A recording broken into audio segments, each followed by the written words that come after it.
guys, welcome back to my channel. I wanted to film a quick intro or outro. I don't know if I'm going to put this before or after, but probably in the intro, I'm thinking. I don't know.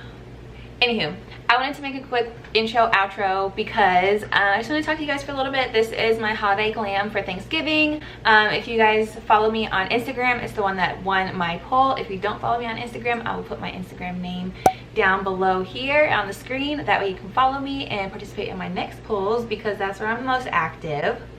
The other one on the poll was for a simple makeup look, which I do have that one already filmed for you. I'm just going to edit and get it up. Probably won't be this week though. It'll probably be the ends of next week. There's a couple other videos too I want to get up. I would love to have you join me on my journey, especially with the amount of content that I have coming your way. I don't want you to miss out. Don't forget to hit that subscribe button below. Give this video a thumbs up. And go ahead and turn on your post notifications, which is just the bell icon next to the subscribe button, because that way you'll be notified every single time I upload a video. You don't want to miss one.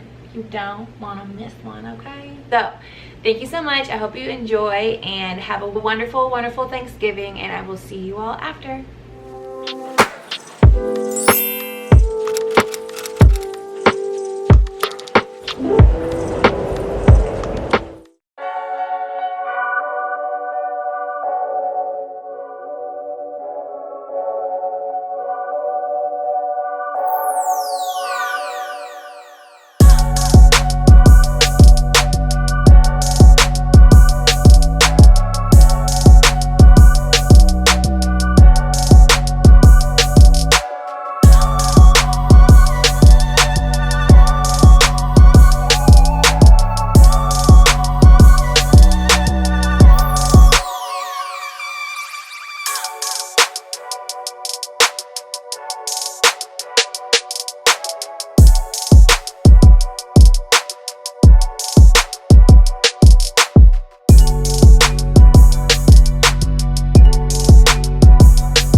Okay, so I just wanted to give you a brief overlook of the outfit, just so you guys can get maybe like a whole outfit idea. I got this from Marshall's, get it from Marshall's, and she was like $12.99 maybe, super comfortable. I really like her. And then you can pair anything with some knee-high boots. So just this paired with some knee-high boots, and yeah. And it's kind of long, but you know I'm tall, your girl's tall, so, but it goes here. So if you're shorter than 5'9", this would be even better length, but I gotta be careful on this because you know your girl's tall. Don't need no peep shop. Hope you guys enjoy, and I'll catch you guys in my next video.